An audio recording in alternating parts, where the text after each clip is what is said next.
Hey everyone! Today we're diving into the world of ancient Greek mythology to explore the fascinating life of Poseidon, the god of the sea. Now, Poseidon wasn't just any god. He had a powerful and unpredictable nature that made him both feared and revered. Poseidon ruled over the seas and rivers, and he was known to create storms, floods, and even earthquakes. Yes, he could be quite disruptive, but he wasn't always a negative force. Mariners looked up to him for protection, and he was also the patron of horses and horse breeding. The Romans, by the way, called him Neptune. Now, let's go back to his origins. The worship of Poseidon dates way back to the late Bronze Age and the Mycenaean civilization, which thrived between the 15th and 12th centuries BCE. Inscriptions found at ancient sites like Pylos and Knossos show that Poseidon was one of their most important gods. This isn't surprising given their strong seafaring culture. Poseidon might have even been a blend of a pre-Greek god and Potus, an Indo-European deity. At Pylos, Poseidon was the main god, with a priestess leading his cult.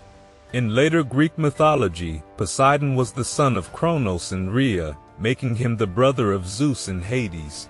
After the Olympians won the epic battles against the Titans and Giants, the three brothers divided the universe among themselves. Poseidon drew the seas. He lived in stunning golden mansions beneath the sea, decorated with coral and sea flowers, near Aegae and Euboea. He even had stables for his fine white horses. Poseidon wasn't just content with ruling the seas.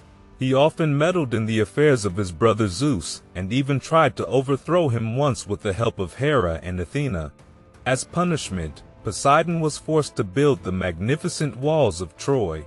His wife, the sea nymph Amphitrite, initially played hard to get and fled to the Atlas Mountains.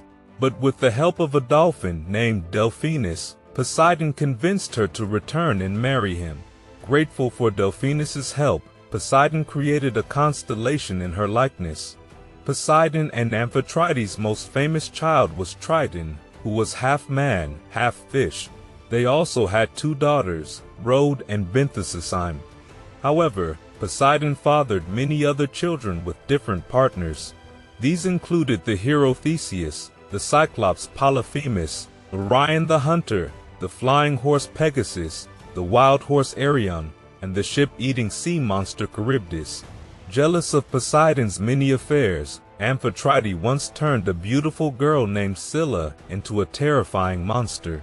Poseidon was also responsible for the creation of the Minotaur. When King Minos of Crete failed to sacrifice a bull given by Poseidon, the god made Minos's wife Pasiphae fall in love with it. Their union produced the Minotaur, a half-man, half-bull creature that lived in the labyrinth of Knossos. And now let's look at his role in some famous Greek epics. In Homer's Iliad, Poseidon is a major player in the Trojan War.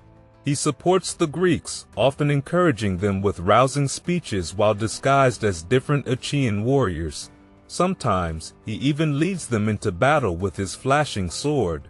However, he also helps the Trojan hero Aeneas escape from the fearsome Achilles. In the Odyssey, Poseidon becomes the nemesis of Odysseus. Angered by the blinding of his son Polyphemus, Poseidon curses Odysseus to wander the seas for 10 long years. Both Homer and Hesiod often describe Poseidon as the deep-sounding earth-shaker, the dark-haired one, and the encircler of the earth, reflecting the ancient belief that all waterways were connected and that the land floated on water. This is why it made sense for one god to oversee all the earth's waters. Poseidon held the Isthmus of Corinth in special regard, likely because it was a crucial sea route. He was particularly revered in this region and was the focus of the Panhellenic Isthmian Games, held every 2 years near Corinth. These games featured horse races and other events, with winners receiving a crown made first of pine and later of dry celery. Corinth was also one of the earliest cities to link Poseidon with maritime trade and navigation, as shown by votive clay plaques from the Archaic period. Another important site for Poseidon was Sunyo, where his 5th century BCE temple still stands overlooking the Saronic Gulf. Here, boat races were held every 4 years in his honor. In the legendary contest with Athena for the patronage of Athens, Poseidon offered a saltwater spring and a horse. However, Athena's gift of an olive tree won the city's favor. Still, Poseidon was honored in Athens with the annual Poseidon festival, which may have been more related to agriculture than the sea. The midwinter month of Poseidon was also named after him. Despite being known as the cause of earthquakes, Poseidon was also appealed to for protection during them, under the name Poseidon Asphalios. A temple dedicated to him was built on Rhodes for this purpose. He had an oracle at Taenorum in Laconia, and important sanctuaries on the island of Caloria off Treason and at Ancestis in Boeotia. At Ancestis, a unique ceremony involved horses pulling a riderless chariot through the site. If the chariot crashed, it was dedicated to the god. Many coastal towns across the Mediterranean bore his name, like Posidonia, now Paestum, and mariners and fishermen everywhere made votive offerings to Poseidon for protection. His worshippers often sacrificed bulls, stallions, and male sheep to honor him. Poseidon was also credited as the father of at least 30 different semi-historical city founders and several major tribes across Greece, highlighting his importance during the Mycenaean period. And in artworks, Poseidon was often portrayed as a mature, bearded figure, exuding power and authority. His most iconic symbol was the trident, a formidable weapon crafted by the Cyclopes. Legend has it that Poseidon could create earthquakes by striking the trident against the ground. You'd often see him riding his golden chariot, pulled not by ordinary horses, but by hippocamps, creatures with the upper body of a horse and the lower body of a fish, complete with fishtails. He was also depicted with other marine creatures like dolphins, seahorses, and tuna fish, highlighting his dominion over the seas. One of the most famous depictions of Poseidon is on the west pediment of the Parthenon, where he competes with Athena to become the patron of Athens.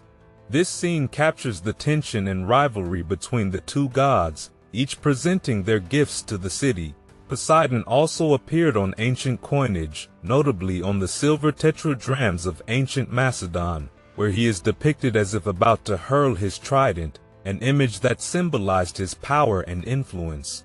However, perhaps the most celebrated representation of Poseidon is a 2-meter-high bronze statue dating back to around 460 BCE, discovered near Cape Artemisium.